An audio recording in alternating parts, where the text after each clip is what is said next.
আসবে পরের খবরে। 3 তৃণমূল ত্যাগীর রাজ্যসভায় মনোনয়ন পেশ।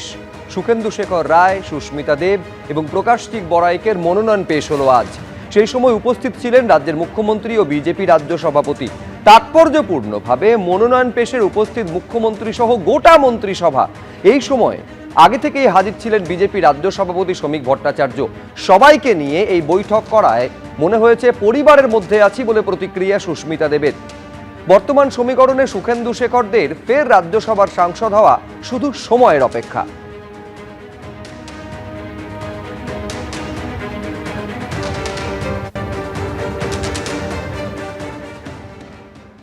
বিজেপি তৃণমূলীকরণ হবে না।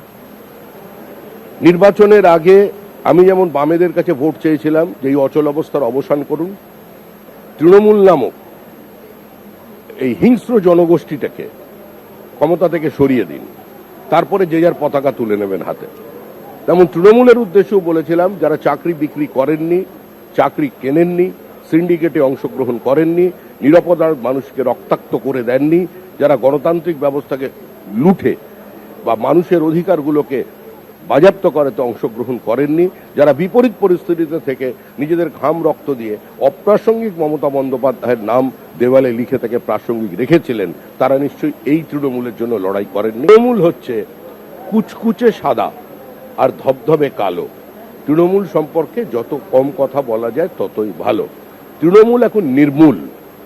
মানুষ তৃণমূলের কোনো আলোচনা শুনতে চাইছে না। বিজেপির জন্য তৃণমূলের দরজা বন্ধ। কিন্তু একই সঙ্গে মনে রাখতে হবে, নেতা থেকে দল বড়, দলের চেয়ে দেশ বড়। আপনার পার্টি থেকে বারবার বলা হচ্ছে যে তৃণমূলকে নেব না, এক্ষেত্রে কি বলবেন? তৃণমূলের প্রাক্তনী আমাদের মুখ্যমন্ত্রী, আজকে আমাদের পার্টির বিধানসভার নেতা, বাংলার মুখ্যমন্ত্রী। যোগ্যতা, স্বচ্ছতা পার্টি নেবে, এটা কোনো পার্টির সংবিধানে লেখা নেই কাউকে নেব কি নেব না। ভারতবর্ষে বিজেপি বেড়েছে, বিভিন্ন দলের যোগ্য লোকেদের নিয়েছে, তারা স্বেচ্ছায় আজকে বিজেপিতে এসেছেন। আমাদেরও রাজ্যসভাতে মেজরিটির দরকার আছে যাতে মাননীয় প্রধানমন্ত্রী হাত খুলে কাজ করতে পারেন। আর পার্টি তাকে স্বীকৃতি দিয়েছে, তারা নিজের পদেই যাবেন, খালি আমাদের আসনে বসবেন।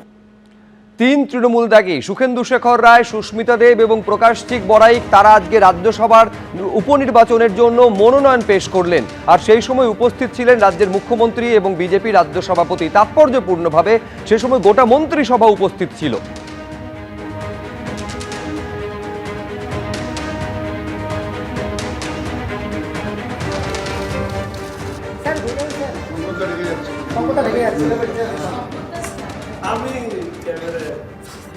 বড় করে পিছনে আয় না, সামনে দাঁড়িয়ে একদম। ম্যাডাম একটু এদিকে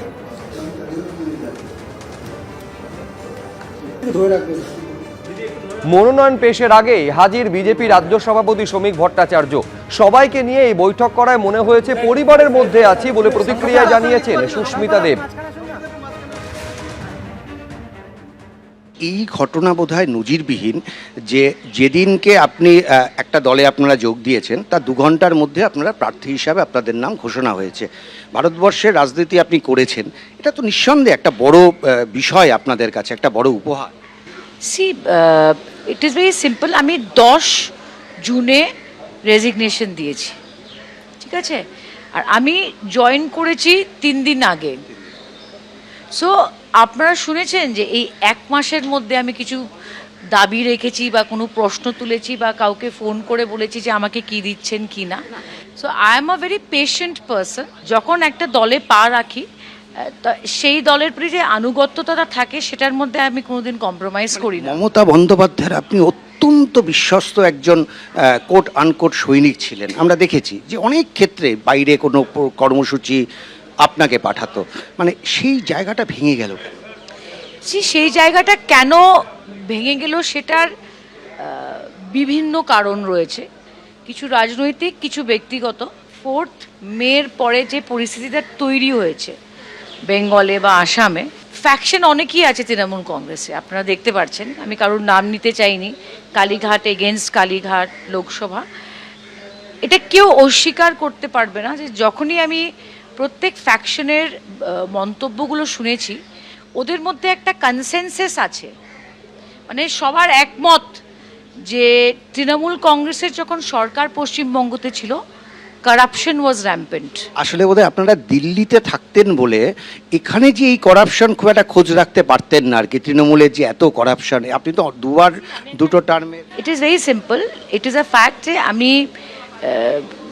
আসামে কাজ করেছি, ত্রিপুরাতে কাজ করেছি, গোয়াতে কাজ করেছি, কিন্তু একটা জিনিস মনে রাখবেন, অনেকে জিজ্ঞেস করছেন 4 মের পরে আপনি এই স্টেপ কেন নিলেন।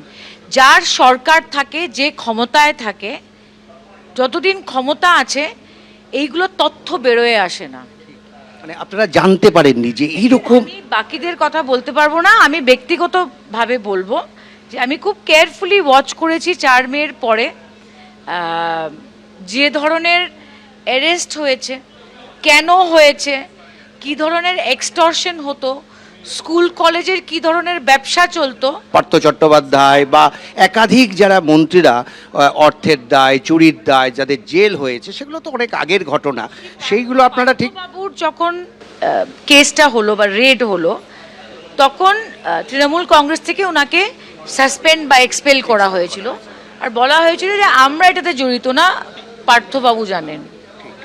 ঠিক আছে, সো একটা দলে যখন আমি ছিলাম, যে এক্সপ্লেনেশনটা আমাকে দেওয়া হয়েছে আমি বিশ্বাস করেছি। 4 তারিখে এই দল যদি আবার ক্ষমতায় আসতো, তাহলে আপনারা তো জানতে পারতেন না এই ধরনের করাপশন আছে, ফলে আপনারাও তো থেকেই যেতেনি, মানে যেহেতু জানতে পারছেন না। সি বাট অবভিয়াস, আমি নিজেকে বুঝাতে পারছি না যে একজন ভয়েস রেকর্ডিং দিবে না কেন, সুমিত রায় কে পাওয়া যাচ্ছে না কেন, এগুলো তো সব 4 তারিখের পরের ইনসিডেন্ট বলছি তো। সো আমারও তো একটা বিবেক আছে। আসামের রাজনীতি এখনো আপনার বাবার নামে অনেকটা হয়, তারপরে আপনি তৃণমূল করেছেন, এখন বিজেপি। এই 3টে দলের মধ্যে আপনার সবচাইতে কাকে ভাল লাগে? See it is very simple, যে কংগ্রেস দলটা আমি করেছি এবং সন্তোষ মন্ডল প্রয়াত নেতা করেছেন, সেই কংগ্রেস দল আর নেই। আমি মমতা বন্দ্যোপাধ্যায়কে দেখে তৃণমূলে এসেছি। I am on record saying that. হাওয়াই চটি, সুতির শাড়ি, কালীঘাটের একটা রুম। 4 তারিখের পরে হেলিকপ্টার থেকে প্লেন থেকে কি। সো দ্য কোয়েশ্চেন ইজ কাকে আমি পছন্দ করি, এই প্রশ্নটা এখন প্রাসঙ্গিক নয়। এখন প্রশ্নটা হলো that prime minister is Narendra Modi. ABP Ananda, এগিয়ে থাকে, এগিয়ে রাখে।